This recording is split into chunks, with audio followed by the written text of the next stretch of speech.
All right, let's suspend the crab discussion. Let's put a pin in that. What's up, everybody? Welcome to IGN Game Scoop. I'm your host, Damon Hatfield. Joining me this week is Marty Sleva, Sam Claiborne, Crab Scoop, and Dan Stapleton. Ahoy. And we've got a great show for you this week. We're going to talk about... Do you think you're going to keep the crab stuff that we were talking about in this? We never know. People not even know. We never know. Sometimes I add it to the end of the episode after the outro music.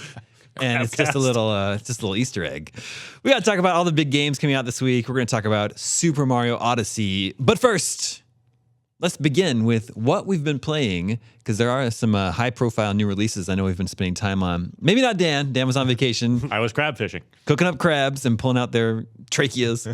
I spent some time this weekend playing Uncharted Lost Legacy. I know Sam's been playing Hellblade.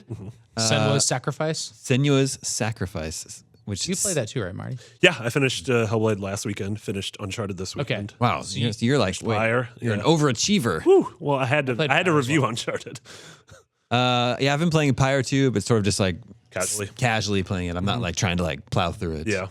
Although I like it a lot. It's great. Why don't you guys tell me about Hellblade? Man, I adore Hellblade. Yeah. The thing is, everyone goes in assuming it's Ninja Theory who did Enslaved and DMC, so everyone's going in assuming it's going to be a third-person hack-and-slash action game. Also, it's called Hellblade, which is the worst misnomer. Really poorly Also, matched. it's got 2 L's in hell, but the game is in Norse mythology about hell that has 1 L. So it's not even the right hell. Is that even the same hell that's referenced in the game, where there's like an area you go? It's called like Helheim. Yeah, but it's just 1 L. Is that where our word subtitles comes from? Maybe I don't know. I actually don't know. What the hell? Yeah, what the hell indeed. But with 1 L. Yeah. But yeah, the game's more of a sort of visual novel puzzle walking simulator. Yeah, It is. I feel totally misled then. Yeah, totally. It's but a really good one. It's a lot more like a game like Gone Home or something than it is like Enslaved. But then it has combat scenes. I think the combat gets really repetitive. Yeah, I'd agree. But the game, the first credit that comes up in the game before game director and writer is mental health advisor, which is interesting because the game deals with literally the first thing that pops up. Oh, so not the end credits. No, the opening credits. I know there's 2 different ways to think of this. Like I think Marty's on the other side. I'm on the they lay it on a little bit too thick side, where it's like, okay, let me just make my own judgments about this game and what it's trying to say, instead of saying right up front, this game is about mental health. It's a game about mental health with a crazy character that has mental health issues. That's what the game is doing from the start. Yeah, but I don't know. I think that's sort of interesting because then you know what you're getting yourself into, and I think the way it handles it is incredible. And I think it has one of the best sound designs. It's your character is schizophrenic and hears voices, and that plays into the story. Say the character is psychosis. Psychosis, yeah. Which is different than schizophrenia, yeah. But it is really... You need a better health advisor, a mental health advisor. I'm a terrible mental health advisor. I have nothing put together. So there's auditory and visual hallucinations throughout the game, and some of it's like Eternal Darkness, where that's an old game, I know. I'll explain it real quick, but it would do things like Psycho Mantis did in Metal Gear, another old game, which probably not. Like Undertale. What's a current game that breaks the fourth wall? Yeah, it uses, that's what it does. It breaks the fourth wall a little bit, and then this game doesn't do that very much, but it uses video game effects to augment the idea that your character put you in the mindscape has of hallucinations. The character. Yeah, and Senua, the main character, is personally one of my favorite characters of the recent memory. I think acted really well. Acted incredibly. The game's gorgeous. The mocap. There FMV moments in that? Yeah, without spoiling it, every other character in the game is live action. Okay, because Senua herself is the only digital character. They appear in more hallucinatory, psychedelic ways. It's a very weird game. I was like, oh my gosh, this is the best facial animation I've ever seen. And then you're like, oh no, that's just a dude. Yeah. Yeah. It has a really interesting behind the scenes documentary in the main menu you can watch. That's really cool too. So yeah. Did you beat it? So the game, a lot of what you do in that game is one type of puzzle where you basically have to find a shape in nature that matches a shape on a door. It's like the environmental puzzles in The Witness, kind of. But like The Witness, where those puzzles where you draw from a dot down a line in the sky. Yeah. Did you play The Witness? Well, I attempted to. Most of the game is that, or combat scenes, or just kind of how to maybe navigating an area, but they're not platformy. It's very slow. There is a run button that helps you. You get hurt at one point, you don't have a run button. So it's a very you really are just listening to dialogue and watching effects. And thankfully, it's very pretty and interesting. Game's gorgeous. It's incredibly well written. The performances across the board are really good. Yeah, I enjoyed it a lot. There just sounds like there's a lot more to this game than I realized. And any of us that's thought. what I thought. Well, then I realized for sure. But it is kind of, you get it from the first. It doesn't change a whole lot as you play it. And there's maybe a little bit too much. Like, what's the overall conflict? Like, what is Senua trying to achieve? It's hard to tell if it's all in her mind or not. Yeah. Ultimately, you're trying to go. She's Celtic, and you are trying to go into the Norse underworld to right a wrong that has happened in your past. So you're pretty much you want to have an audience with Hela herself. Okay. And you learn about Norse history, even though she's Through the eyes of an outsider. Through the eyes. And Norse in this situation are invaders, and so it's like you're being told about their culture, and they have like laid waste. Yeah, and you learn about things like Ragnarok and Loki and the All giants. this, you'll recognize nearly every god name they talk about, and there's a little bit of God of War elements in that it's like archaeological and interestingly researched. That I think that's the second credit in the game is the historical person. But at the same time, like it's fantasy. Like there's insane structures in the game. Oh yeah. And whatever you're fighting, like it's I've never seen one. Yeah. So like, it's but again, this is about a person that sees visions and Yeah. How many games can you think of that are as misleadingly named as this one? Seriously. you do there is a blade. there's a blade. Senua goes through a lot. She has a lot of problems, so there's a lot of like self-sacrifice. Yeah. Yeah. No, but it is weird. But I mean, like, it's for the best, probably. I don't know how to. Well, name it's also weird games. because their other famous game is Heavenly Sword, and so everyone assumed this would be a game like a follow-up to that, and it's not at all. So there's this thing in the game which we should talk about. It's been a week. I'm not going to make it too spoilery, but you can skip the next 2 minutes if you want to.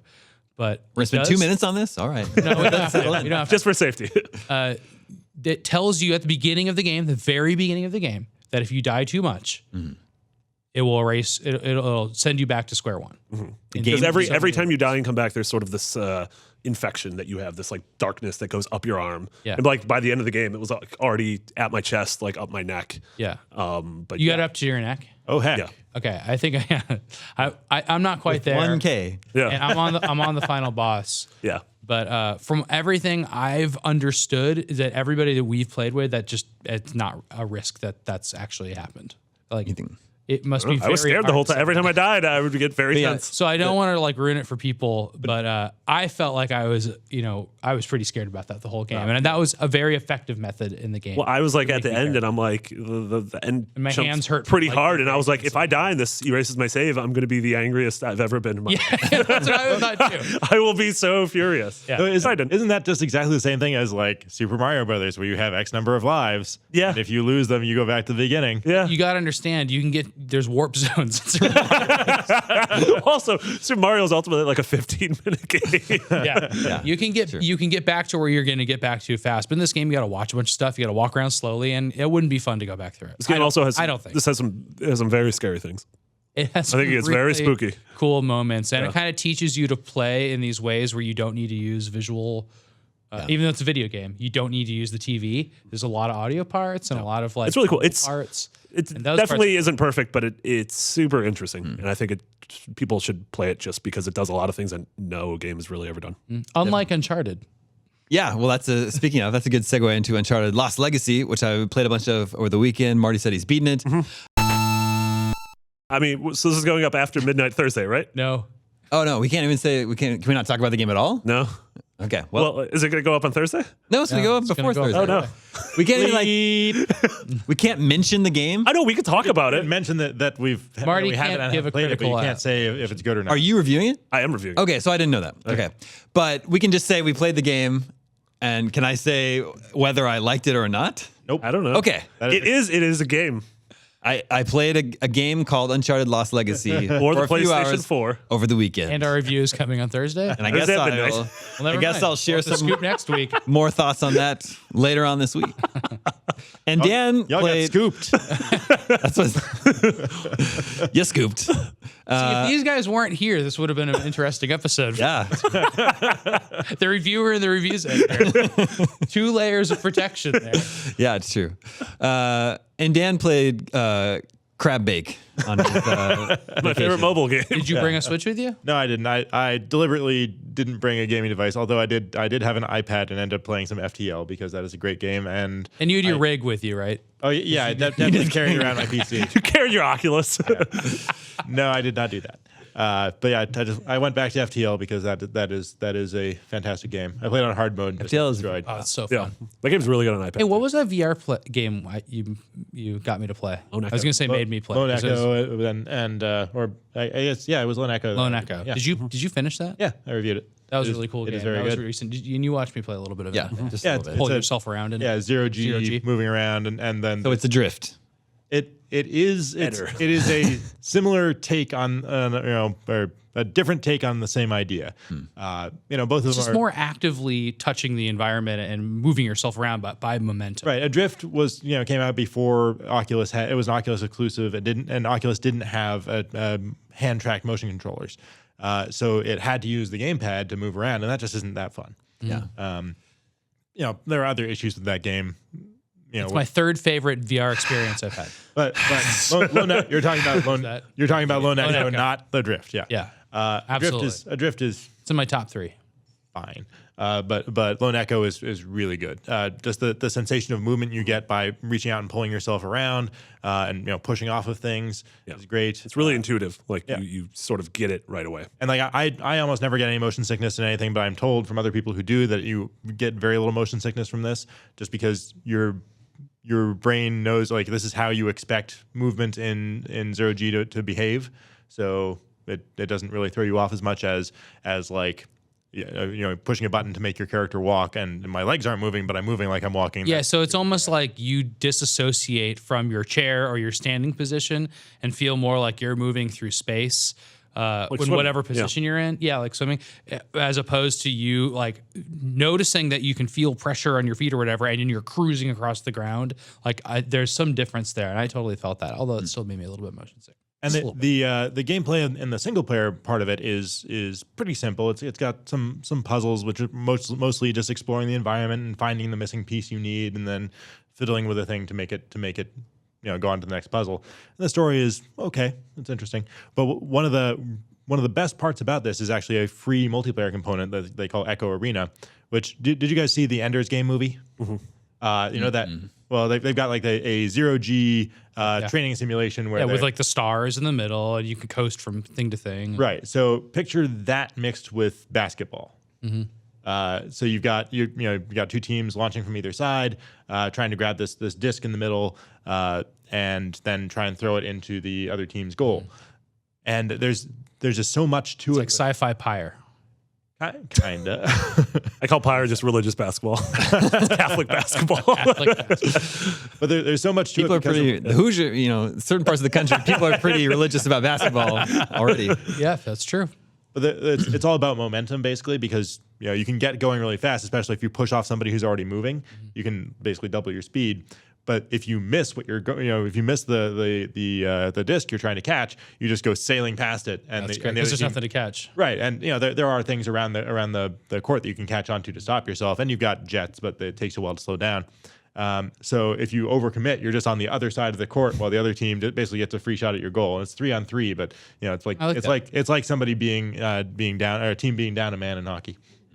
It's called Lost Echo? Lone Echo. Lone Echo. Lone Echo and it's Echo for- Arena is the multiplayer component. It's an Oculus Rift exclusive, but I'm told it works very well in Revive, which is the thing that lets you play Oculus games on the Vive. That exists? Yes, It's like booting Wow. Windows on your Mac? Cool. kinda.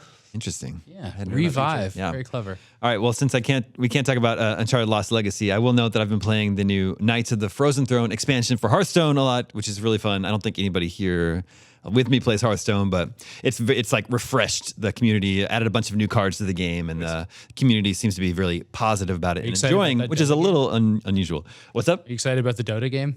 Well, we'll talk about that a little bit later on in the show. I've got an email about that. Oh, we could just leave it there. Okay, I think that's how a lot of people feel about it. I've also been checking out Slime Son on Nintendo Switch, which is basically Super Meat Boy with slime. What's it called? Slime's on? Slime Son, like the Japanese. Ah, like, Slime-kun. Sleeve a son. The plot of the game is like you are a character playing a game in it, and then you lose your Yeah, game. it kind of has like a green sheen, like a Game Boy kind of look to it, but with like a modern pixel. Also style. about psychosis. But you're like, but you're like a little monster, and like there's like a little cartoon of that monster playing his game in the upper cute. panel, and it's really funny. Yeah, looking. it's been out for a while, but it just came to Switch, and nice. it feels nice on Switch. Yeah. So cool that it's on Switch. Yeah.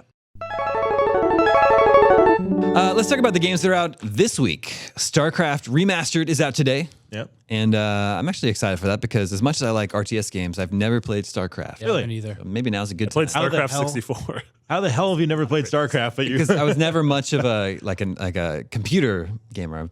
I do most of my gaming on consoles. Yeah. all those console RTS. I know there have been some. I think it was on PlayStation 64, but people didn't like It was so bad on N64. Yeah. That was the only time I ever played it. I did play the Warcraft games, all three of them on PC, but I just never got around to playing StarCraft. So what's different in this StarCraft? I mean, this one is just a straight Sheen of new upgrade graphics. of the original. Because the StarCraft 2 is a very good game, but this seems very aimed at the Korean esports community, which even after StarCraft 2 came out, were very reluctant to give up the original and still go back to it. In some places, the original is more popular than StarCraft 2. So this seems like an attempt to keep that community going. It's like, hey, we've got this community of people who love our game. Let's polish this up, make it run better on modern computers, look a little nicer. From what I've seen, I haven't played it yet because we just got it in. But from what I've seen of it, I don't particularly love what they did with the art. But I understand why they did it. They want it to be just as readable as the original. Like you look at something, you know exactly what it is, and Then it can't have more shadows and textures to make it like environmentally because you have to pop a little bit. Yeah, it's supposed to stand out. And like you look at StarCraft 2 and you look at the Zerg, and they kind of blend together into a big mush thing. They're still as distinctive as they could make them, and it works pretty well. But it's not as stark as these old 2D pixel art sprites running around the screen. So I get where they're coming from. I don't particularly love how it looks.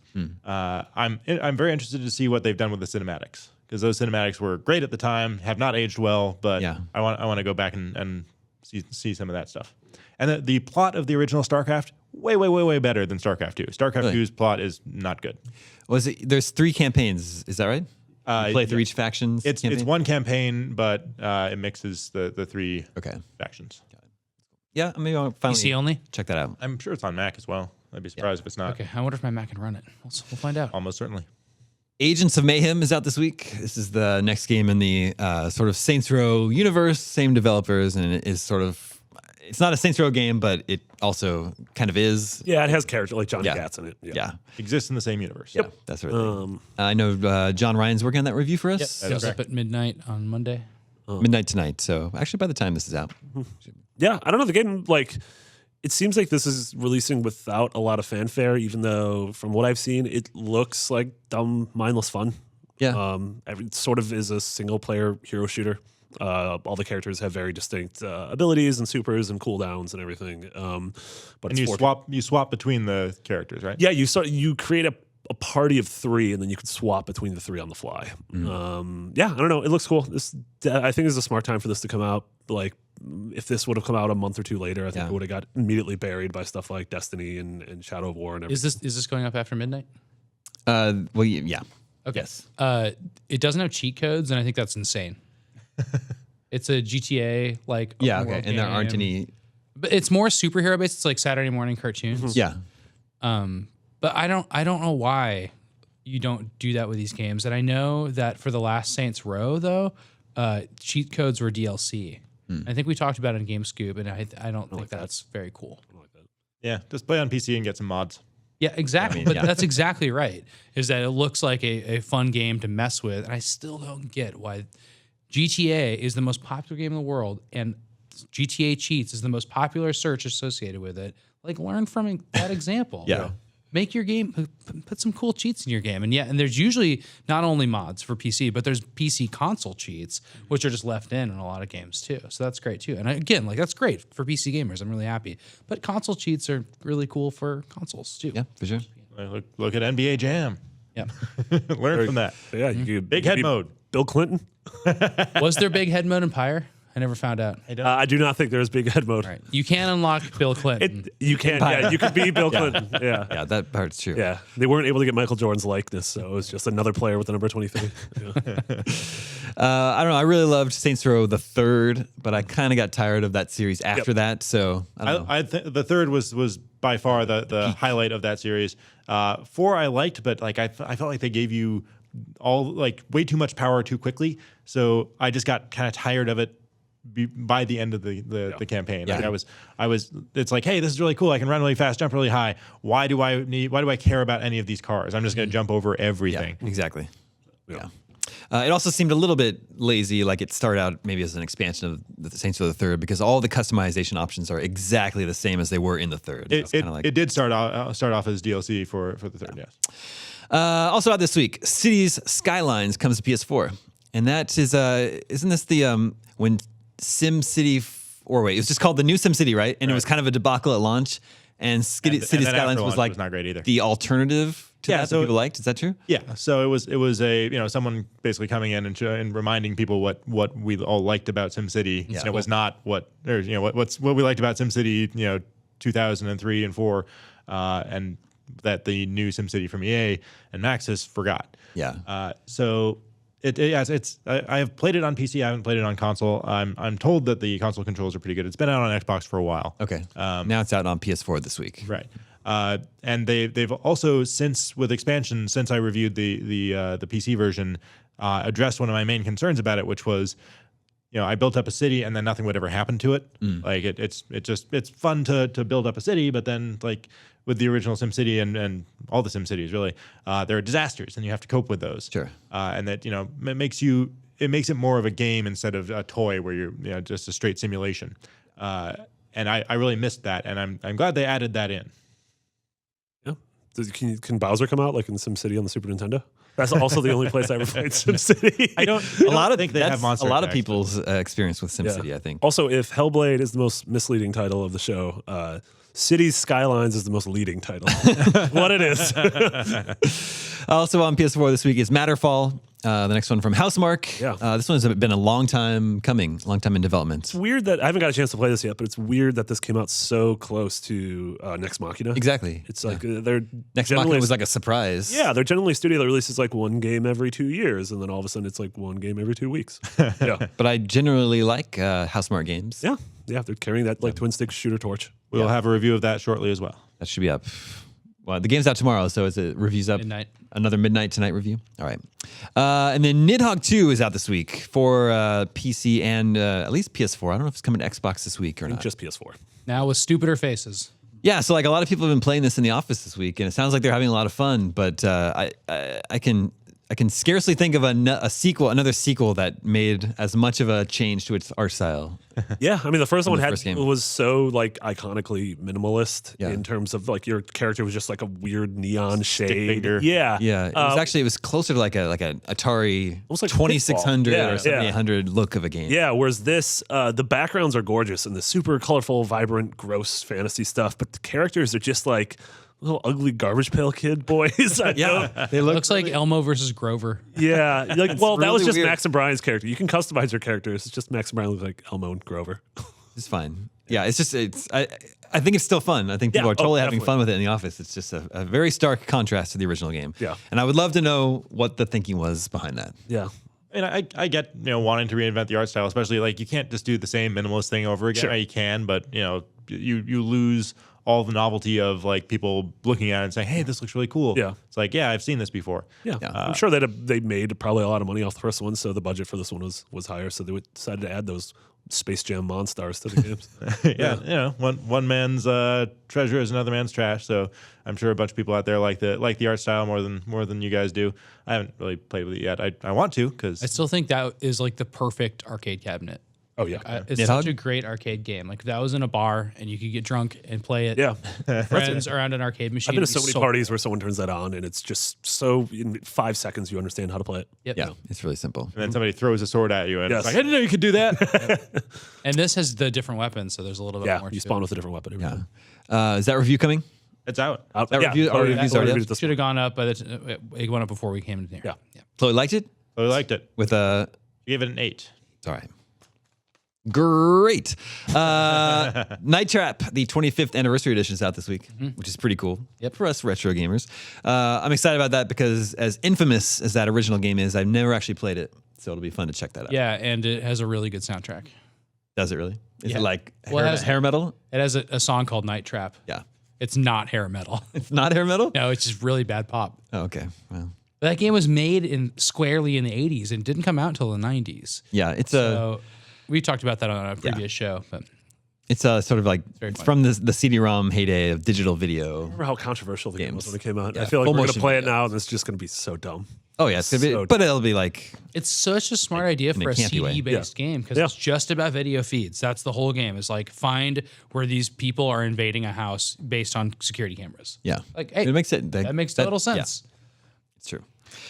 Sonic Mania is out this week. That's this is of the two Sonic games. This is the more retro of totally Sonic. retro. Two retro Sonic games that are coming out. Basically like a WarioWare remix, NES remix type thing. It's not as mixed as those games are. Yeah, but it's totally mixed up classic levels. And I watched a lot of it being played. And I don't know if you actually played. I got to play it. Yeah. Like Mean Bean Machine just appears out of nowhere. Yeah. You get to play Mean Bean Machine in the game. Yeah. Like you go into a tube and all of a sudden you're fighting the boss is a Mean Bean Machine boss. Yeah. Does a lot of really cool stuff. Yeah. I think people are super happy with the way this turned out and sort of cautiously optimistic going forward about Sonic Forces, which is the sort of more modern 3D take. Yeah. And finally, Undertale comes to PS4 and Vita this week. That's another beloved game that I have not gotten the chance to check out yet.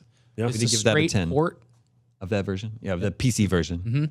But there's some interesting stuff in there because the PC version knows that you've played the game, knows your saves, and plays with that knowledge. Interesting. Yeah. Another one. Wait. Hold on a second. If you're playing on PS4, it knows if you have a PC save? No, not necessarily. On the we PC. haven't gotten to play through it yet, so we don't know exactly how it's handled. Basically, if you like restart during a boss fight, it knows that you. It makes fun of you. Gotcha. And it plays with that a lot. So I mean, that's not really how you use the PS4 hard drive normally, but it's not too different. It's just a computer. There's no reason it wouldn't work. It can see if there's a save file, and like any game can see if there's a save file because it looks at. But I think it has to like save really often, is what I'm saying. I mean, everything does autosave. Not everything, but a lot of things. I don't think there's any technical reason they couldn't do that on the PS4, and I say that as a computer engineer who knows all of these things for sure. Is this the first video game where you could date a skeleton?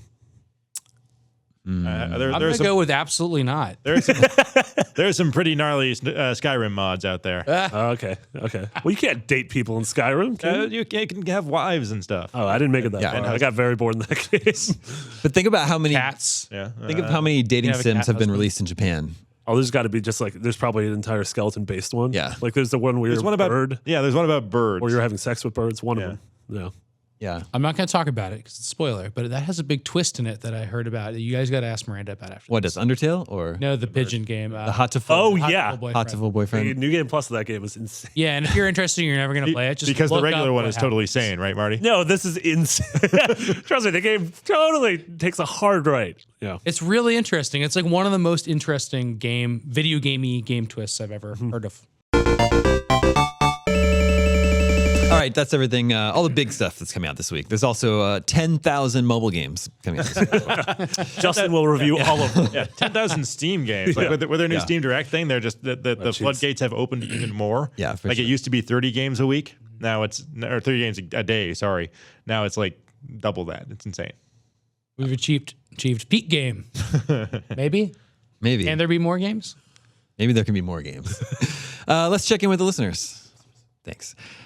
Listeners, remember you can always reach us at the email address, gamescoop@ign.com, just like Henrik Mortensen did. And Rick. Strong name. It says, I'm a big Nintendo nerd from Norway. My 7-year-old nephew is getting a Switch for his birthday pretty soon, and he really wants the new Mario game, Super Mario Odyssey. With my earlier Mario and Nintendo experience, I know that these games are perfect for both kids and grown-ups. But when I recently saw some more footage from Odyssey, I noticed that there's a lot of text and reading. Like, for example, a Sphinx statue asking you a question which you have to answer. A lot of different... Sphinx, what? There are a lot of different explanations on how to control the different possessions. A Norwegian 7-year-old boy who doesn't know any English may have big trouble actually making any progress. I find this a little strange coming from a mainline Mario game. Actually, I looked this up. Not a lot of games are localized into Norwegian. Maybe Heinrich could do it. Swedish. He says, is it call it Swedish? Okay. He says, Heinrich maneuver. what are your thoughts on this? Is there too much text in the new Mario game, or should the localization be better, translating the games into more languages? I do remember Sly 2 being Norwegian. He says Norwegian, Dan. Norwegian's a thing. So why not Mario 2? I actually hadn't noticed this Mario game having more text than usual, but I wonder if that's the reason why it has an E10 plus rating. Remember that we actually wrote a news story on how this isn't E for everyone. It has an E10 plus rating. Comic mischief. I wonder if there's just more reading than a normal Mario game. It might be that. I mean, again, none of us have played a ton of it, but from the 2 levels I played at Comic-Con, I don't recall more reading than a traditional Mario game. I feel like Mario Sunshine had. Daisy tells you to do stuff. She says to find the musicians. You don't have to listen to her. We played some at E3 as well. I don't recall a single word of text in that. Yeah. So there's probably, I guess, obviously there are some sections where you do have to read, but I think you could probably. I don't know if Andrew was able to get a platinum in Persona in Japanese. Anything's possible. And we're all playing Mario games for the story, so you really got to absorb that. I want to see Bowser's marrying Peach. I want to know what's going on with that wedding. Yeah. Got his tux on. He's got a weird hat. It's an arranged, what are their arranged vows marriage. Yeah, what are the vows going to be like? Who's the best man? It's probably Dry Bones. Classic Dry Bones. Like more than any other game franchise, I think the Mario games are all about just the sheer joy of moving Mario around in that space, and these are really big environments. So I think a 7-year-old Norwegian boy could have a lot of fun just running Mario around and jumping on things. There's like a million moons or whatever you collect in the game. So if you get the one that you don't know what's going on, just think about it this way: if it only came out in Japan, I think we would all import it and play it. Oh yeah, for sure. Right? Yeah. Like no question, because that wouldn't be a daunting text-based game for me. Mm-hmm. No. Whereas Persona, I wouldn't do that. But Andrew Goldfarb did. No sane person would do that. And that stinks that Norwegian isn't a common language for things. Yeah, I was actually looking up. There's very few games are translated into. And the worst part about that is that I would normally say, look, maybe you could play it in German or English and just learn a new language. Yeah. But you're just going to hear Mario just saying like one word every 5 minutes in fake Italian, and that's not going to help you learn English. You can learn how to say wahoo and wahoo. Just seeing words is not enough. You need Let's go. This is Elijah Cox. He says, first, I love your show. Now, as a big Valve fan, I was super let down when their new mysterious game, Artifact, turned out to be a Dota card game. He says, now I wasn't expecting Portal 3 or something, but I'm still kind of let down that it's not at least a new IP. This seems to be a trend with big fantasy series, starting with Hearthstone, which I love, by the way, but then it blasted off from that, with Elder Scrolls Legends to Gwent to Gearbox's new game. Do you think this is just a cash grab for AAA companies to stick their foot in the closing door that is mobile freemium gaming? Or is this just some companies trying to expand the player base, draw people into their big AAA titles? Now we have to be careful because card games are the original loot box, and we talked about loot boxes last week. Yeah, we did. And I'm not talking about video game card games. I'm talking about card games. Yeah. You get a pack of cards, and it's random, and you have to keep buying them. Sure, that was Magic the Gathering or Pokemon. Or even like baseball trading cards. Yeah. You don't know what's in there. That's why I quit playing Magic the Gathering after like a few months. Because you were broke? That, and I'm like, hey, this is just taking all my money. Wait, first off, I don't think the freemium market is a closing door. No, it's a widening door. Yeah. But especially globally. Yeah, I mean, I agree. I don't think it's widening in a sense of like more and more. What I'm saying is, I think the top 10 freemium games list on the iTunes charts just never changes. Gotcha. There's just like the same 10 games. Clash of Clans, Pokemon Go. Yeah. But I don't think that model is going away either. You say it never changed, but like Pokemon Go came out last year. That's true. It's not that old a game. It's not, but it's not shifting like ND or NPD. Right. It's not like it's a new 10 games every month like MPD is. Although GTA 5 is there every month. But I mean, like Pokemon Go is a good example where of the volatility, because like that game was way more popular, at first than it is now. I mean, it's still very popular, and it's still it's still going to be on that list for a long time. Yeah. But something could just blow right past it, like tomorrow. But going to Artifact, I understand why a lot of people were disappointed. There's like a very funny video where everyone loses their minds when they reveal the thing's called Artifact, and when it says a Dota card game. Miranda was sitting next to Nick. Yeah, that's her pal. So that was really funny. But I think people are disappointed. Yeah, I get it that you want Portal or Half-Life, but don't discount the fact that Dota 2 is one of the biggest games on the planet. And by entering the card market, I think Valve legitimately does have a chance to go head-to-head, if not dethrone a thing like Hearthstone. So Valve is a great developer, and they don't make games very often these days. So it's definitely interesting. But I get the sense that they're coming to the game a little late. They're joining the table a little late. You know, Hearthstone is like 4 years old now, and we also have Elder Scrolls and Plants vs Zombies and Gwent. These are all card games now. So there's a Plants vs Zombies card game, and it's really good. Oh, I didn't even know. Yeah, it's totally good. Plants vs Zombies Heroes. Yeah. Apparently, this is just what Mitch was telling me. Mitch used to work here. Big Dota fan. R.I.P. R.I.P. I don't think he's dead. He has to finish that To game. us, he is. Yes. He said it plays more like Dota than any of the other card games play like their inspiration. Like it has lanes and all of these things. Whereas like Hearthstone, you could totally strip away the Blizzard elements and put anything else on it, and I think the gameplay would still be relatively the same, right? Yeah. You've just replaced them with stock fantasy things, whereas this is like deeply entrenched in the gameplay of Dota. I hesitate to call pretty much any game a cash grab. Like, yeah, especially from a company like Valve, who's like the last company that needs cash. Also, isn't it technically isn't everything a cash grab? Because ultimately, doesn't everyone want to grab cash? Yeah. Well, yeah, it's like very few people are making games they don't want to sell. Yeah. But I can see how this one could be kind of integrated into the Steam ecosystem in ways that nobody's done yet. Just the way Steam trading cards work, I could definitely see them Sure. trying to wire that into this card game. So it seems like they've got a way to make it more of a integrated system than any other game does. More part of the overarching Steam experience. And so for Valve, it makes a lot of sense. Like it sounds like a very clever idea. Yeah. I mean, for someone like me, I've never played Dota, but I do love card games and I love Valve games. Yeah. So sure, I'll check this out. Yeah, and like people who love card games, like people like me who don't really play. Like I played some Hearthstone and it was fine, but I would get crushed by anyone who knows what they're doing. People like me are like, wow, there's way too many card games. I don't want any of these. But people like you who like card games, like, hey, great, another card game. I didn't each his own. I didn't catch what the timeline on this game was. Is it coming 2018? It's like next year game. Yeah, I'm sure they'll have a beta before probably end of the year. Run for a long time. Like Gwent's been in beta for a long time. Gwent's not out yet, even though a lot of people played that game and a lot of people like it. It's still not out. Yeah, define out. And the other thing, I forgot there's the Fable card game as well. All right. Yeah. Is that one out? Fable Fortune. Fable Fortune. That one is out. It got pushed back. Okay. It was like a couple of weeks. Yeah, I think it's going to be out in like August. Yeah, it was about to come out a couple weeks ago and then didn't. And there's a Pokemon one. There is. Yeah. Although I think that's still going to be a beta Collectible, launch. yeah. And of course, Magic is still a popular video game version. Who could forget about The video game versions are haven't not done that. super popular. They haven't done that in a couple of years. They was tried yearly actually. for a long time. They had a yearly release with Duels of the Planeswalkers, and then they got totally smashed by Hearthstone, and they were never really able to recover from that. Although I think they've been saying recently they have a new digital version of Magic that they're going to release soon. So we'll see. But the physical version of Magic is still uber popular. This is Steven he says greetings from Bruges in Belgium. Great movie.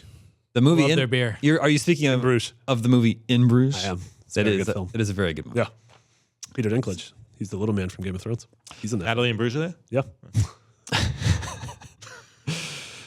The name of her hit single is Escaping Torn? Me. Torn. Yeah. Yeah.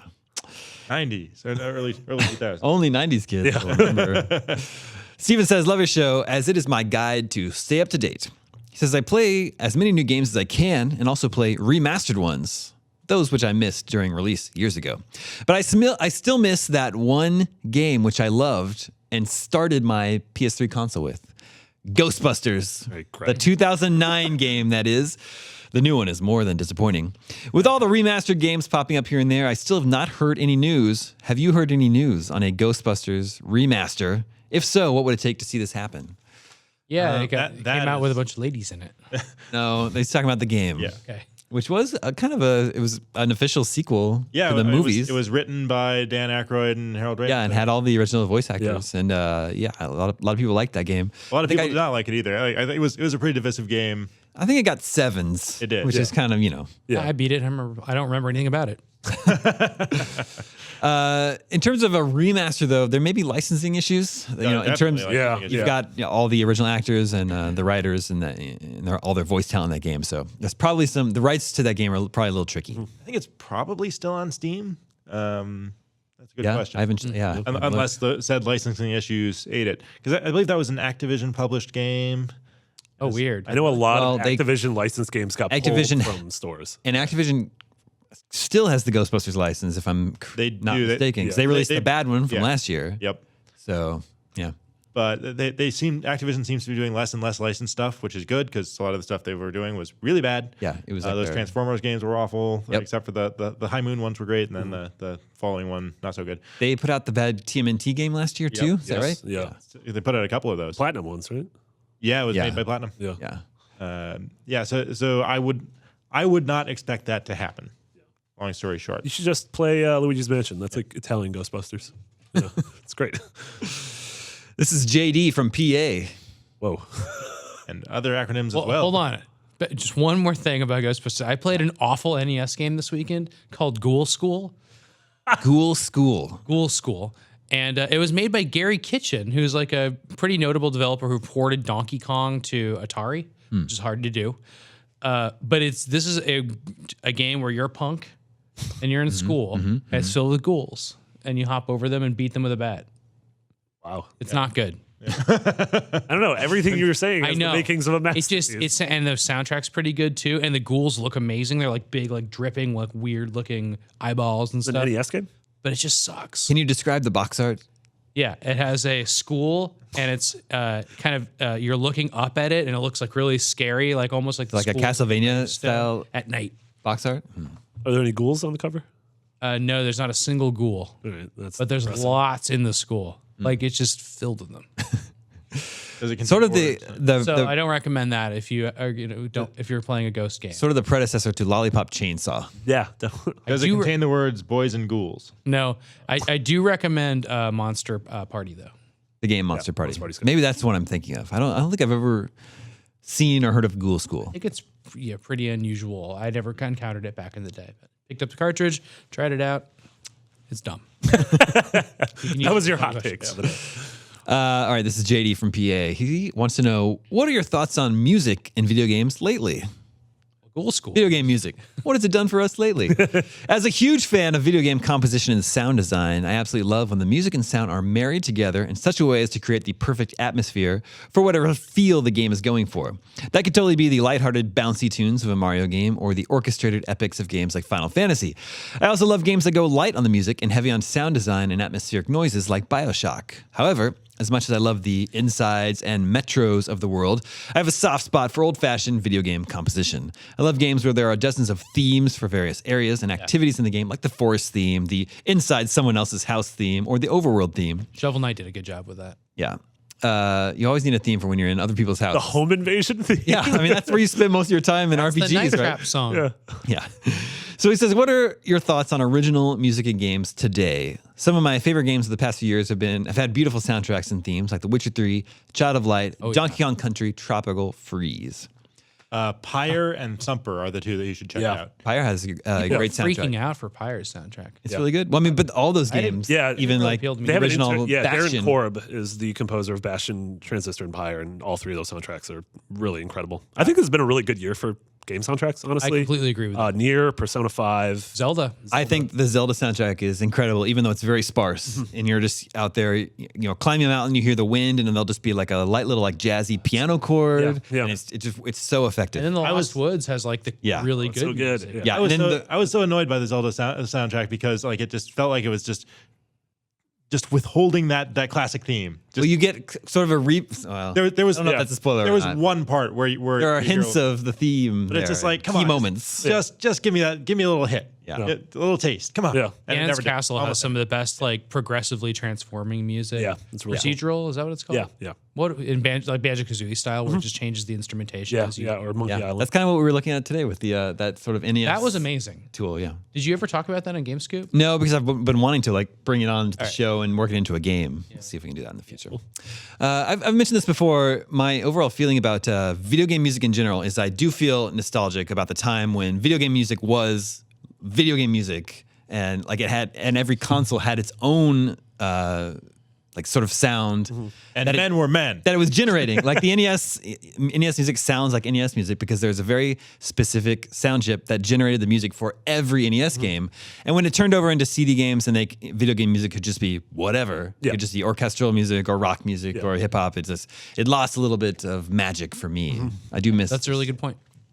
Yeah, that's why. But now, like obviously, going back to try to synthesize those sounds is a whole industry now. Yeah, for sure. And I really respect people that work with that, especially after seeing what it looks like. Yeah, even a game today that has retro chiptune music, it was composed separately. It's not being generated on the fly by the sound chip in your PS4. Yeah, and it's just not a thing anymore. It's almost like in the way like Shovel Knight is using current technology to make its music, and so it is like a sneaky adaptation of what traditional 8-bit music was like. Yeah.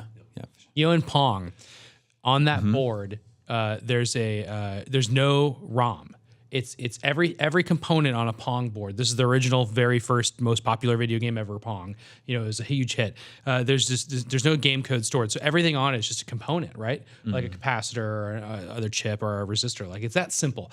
And one of those chips on there could produce a tone.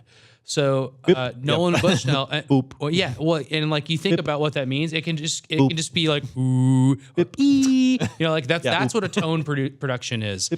And so Nolan Bushnell told Al Alcorn, I want it to be this big applause when you lose or when you win, but a big boo when you lose, right? And he's like, sure. So he came up with dink. Big, and that's all he could generate. Like that was the extent of it. But it was still a modification of a chip that does whatever it did in the game. It wasn't meant for sound by any means. It was like basically overclocking it to make it do anything, and then hook that up to a speaker. And it's just failing loudly. and that's what Pong's sound came from. Love that. I wonder if Shark is the same way because Shark did not have any sound from what I remember when we were playing it. It was a loud arcade. Yeah, maybe that's true. Maybe it did. Yeah, but then, the Atari 2600 used a famous sound chip called the Pokey, which had lots of tones. The original Pokemon. Yeah. Household name, Pokey. Yeah. Isn't that like raw fish with lime juice? It's great. Wonderful. Yeah. It's tuna. Pokey is so great. It's a crab, Delicious. man. Hawaiian. He doesn't want to hear about your tuna.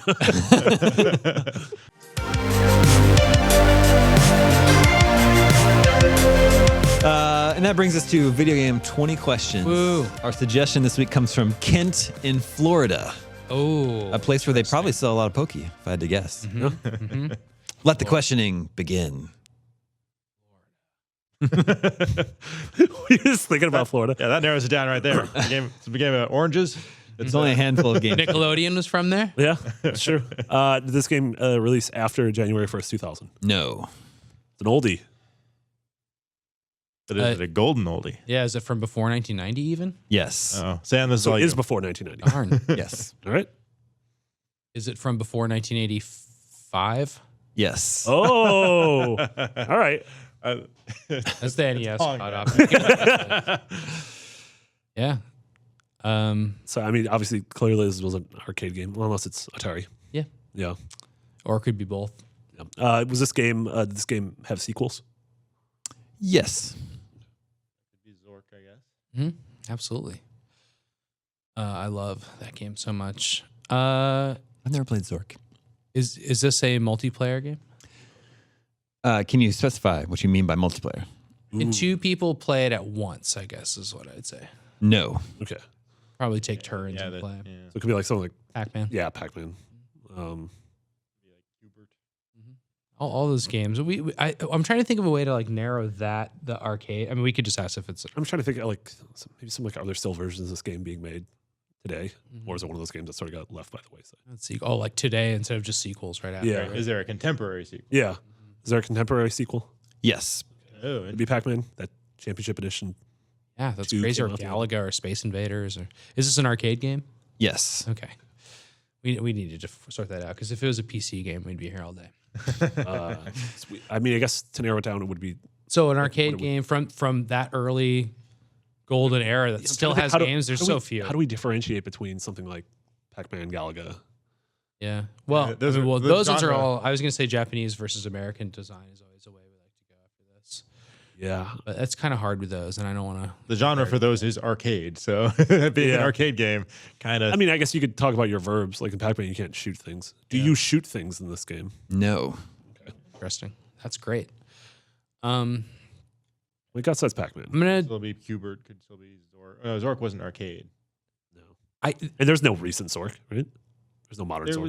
There was one like a few years ago. What do you? That's not in the arcade, dude. I know. That's what I said. Zork, the arcade game, could be pretty interesting. The worst I've always wanted to make that arcade cabinet because it had really good art, and you could just put like a Commodore 64 keyboard in it. It'd be just a black screen with an opter. And just insert coins every what? Do you eat fruit in this game? No, I don't believe it's not Pac-Man. But you eat vegetables apparently because you had to think about it. You had to eat a tomato, and is that a fruit or a vegetable? It's a Japanese mechanically game? Is this a Japanese game? No, and that's 10. Okay, so that's a lot harder. Not harder. It's just different. So you're not shooting anything. It's not Galaga. It's not Pac-Man. We could have eliminated all those to know it's not a Namco game in the arcade. So like it's likely Atari or Midway. What? Who made Qbert? I don't even know. Gottlieb. Yeah. What? But Qbert doesn't have contemporary games. I mean, there was something Qbert like. Yeah. Oh. Was it like there was a Pitfall as well, wasn't there? Mm-hmm. You're thinking of Uncharted. That wasn't in the arcades. I think this. I mean, I'm gonna go ahead and ask this. It might be a burn of a question, but did this come out after 1980?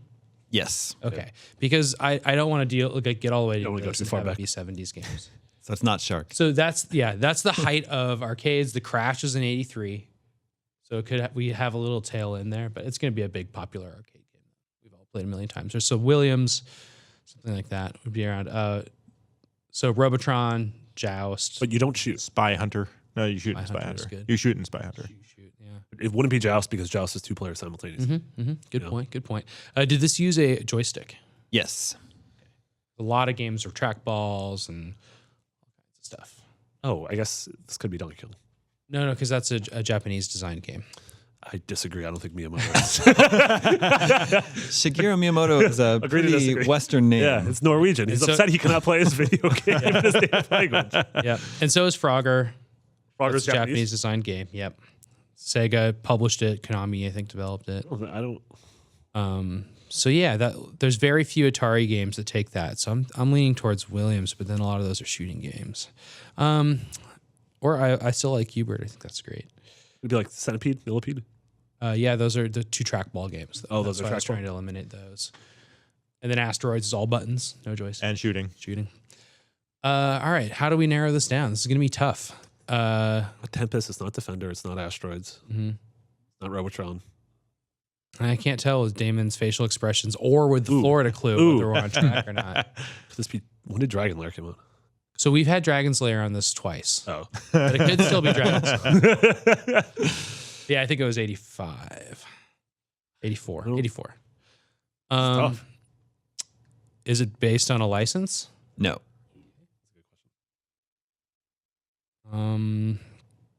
Just keep going. Is the name of the game the same as the title character? I love that. Or the title. It wouldn't be a title character. If it wasn't. Is it named after a character in the? I think so. Okay. That's great. Pretty sure that's. I love that. That's a really good question. Now I'm just very excited. So we got like Kicks. No, that's Taito. So sorry. Dig Dug. Oh, that's Taito too, right? Yeah, Dig Dug is Atari. That's Atari. So it could be. No. Namco. Sorry. That's right. You broke the fourth wall. No, it's Namco. Yeah, that's right. It's an imported game. But Atari did publish Dig Dug here. What a I just want to throw that out there. the hell other video games are there? Yeah, there's quite a few, unfortunately. And can we find out if it's Qbert at this point? Like, can we ask some questions around Qbert to see? Yeah, but what contemporary Qbert game is there? There was one. I'm sure there was Qbert.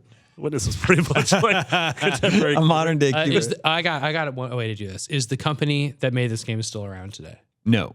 Ooh. Okay, so it's not Atari, but it's Gottlieb is not around today. They made Qbert. Yes. So that's good. And Williams is not around. They made a ton of arcade games. Yeah, is this a platformer? Is Qbert a platformer? Yeah. Sure. Yeah, it's Qbert. Should we guess that? Or I guess we got. How Is many this questions game do we have? about 4 swearing? questions left. Is it about swearing? Does it have a big swear on the side? Yes. Wait, Qbert has a swear on the side? Yeah. What's he saying? He's it's just a word balloon that has It's a bunch of like you know what you wingdings? used? Yeah. It's like a hashtag and an Oh, okay. ad. And Yeah. like, Why is Qbert swearing? Is it Qbert? Yes, it is. And there are contemporary Qbert games as recently as last year. crazy. They made a new Qbert game. we gotta try them. It's not supposed to be any good. Is it Newbert? No, but I think there's probably been a at least one Qbert game released every other generation or so. I remember Really? Qbert iPhone game, I'm sure. there was a new Qbert game Cartoon released for the original PlayStation that I in the 50s. played at E3 in 1997 or 98, and at the demo kiosk they had the PlayStation controller set up at an angle. Yeah, that's So you great. could use the D-pad, as it's across. amazing. So that used a joystick, but it went diagonally. So if you try to play that in like a collection or if you make yourself a MAME kit, it's super confusing. Yeah. It doesn't work right. That was like playing. There's a couple isometric Rare games in Rare Replay that were Oh, similar really? to that. Yeah. Yeah, that makes sense. Like Zaxxon is a Sega Yeah, game yeah, where it's on a weird plane and it doesn't work either, or Yeah. Congo Bongo. Two cool things about Qbert, really quick. One is that it has a hammer inside of it. Yeah. So when you fall to the bottom, when Qbert falls off screen, it times it and it goes duck, and then a little hammer hits at the bottom, a little solenoid fire. There's a sound, So it sounds like Hubert's hitting the bottom. Of the but also there's like a physical, like you'll feel the vibration of the hammer really hitting. cool. So it really seems like Qbert fell and landed at the bottom of the arcade cabinet. and like it's set up like to a look physical like- feedback. Like the other kids are like, get him out of there. Yeah. It's the original rumble pad. Yeah, and then 2 is that Mellow Yellow did a tie-in where you could win a Qbert machine, but they changed the ROM, and so there's these like 3 or 4 Qbert machines out there where it's like Qbert with a straw drinking Mellow Yellow when it started up, and one of them was found like home use only.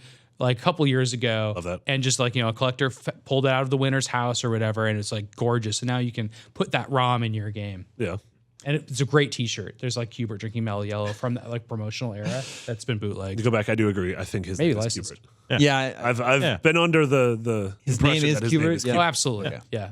Yeah. There's a cartoon about Qbert where it's like a Grease, not Grease. Like Grease or Happy Days. Yeah. Like it takes place. He has like a leather jacket. Yeah, he's like a cool high school kid. And Yeah. he's in a band or something. Smokes cigarettes. He throws his toothpicks at the He hangs out with Q Ernie. Yeah. Yep. Hey, Qbert. I'm really glad it was Not a great I'm really glad it turned out to be Qbert because I said Qbert You so said many Qbert times. Yeah, you like did great. question 5. Yeah. I think you nailed it. Yeah, you were there. But I said it so many times, and usually when I do that, it turns out to be something completely unrelated. 1982 for that game. I don't know if I would consider it a platformer. Platforms. I mean, there's a lot of jump. He only jumps. Yeah. Jumping But on I a might just platform. say like action game. you jump- Arcade game. Yeah, Yeah. an arcade game. And you jump into like a portal on the side. That's warp zones. Well, it's a floating disc that takes you up to the top of the I guess it pyramid. doesn't warp you, Yeah, does it? you have to lead the snakes off there. The snakes jump down. Pretty Gottlieb. cool game. And yeah, he like when he dies, he says a curse. He says a swear, Qbert. but it's censored, and it just sounds like Just blah, saying blah, blah, Garden. blah, blah. Ag Nabbit. Early instance of voice. It's like it's artificial, like a robotic voice that's It's being like- generated. I mean, I think they were using the same thing you used to generate voices, but they just mixed it up. Yeah, which just is made it really sound like- cute. yeah. Gottlieb, based out of Chicago, mainly a pinball manufacturer from like the 40s, Yeah. which is crazy. Qbert. Can you guys name another Gottlieb machine? I mean, Well, it's interesting that they didn't make more because Qbert was a big hit for them. yep. They made Qbert's cubes next. And then, They made the game cubes. yeah. All right. Yep. Thank you for the suggestion, Kent from Florida. And that is all the scoops we have for you this week. Remember, you can always reach us. Oh, I forgot. I have important housekeeping notes. Next week is Gamescom in Germany, and I and Brian Altano, Andrew Goldfarb, a bunch of other fun people will be heading over there to Whole UK and EU offices. cover the show for you. We'll be live streaming 3 days next week, Tuesday, Wednesday, and Thursday. I don't know what the exact times are going to be, Here translated from on here. the and- Pacific yeah. West Coast of the United States, the time is, I believe, 6 a.m. to 9 a.m. It's like a really bad. Early in the morning for early here. in the morning. It's not as early though. We'll for have the it basically East before Coast. noon. We'll have it like in repeat. And stuff Yeah, like that. we'll be repeating it. We have lots of big games on the show for this year. Assassin's Creed Origins, Wolfenstein 2, Monster Hunter Worlds, Battlefront 2.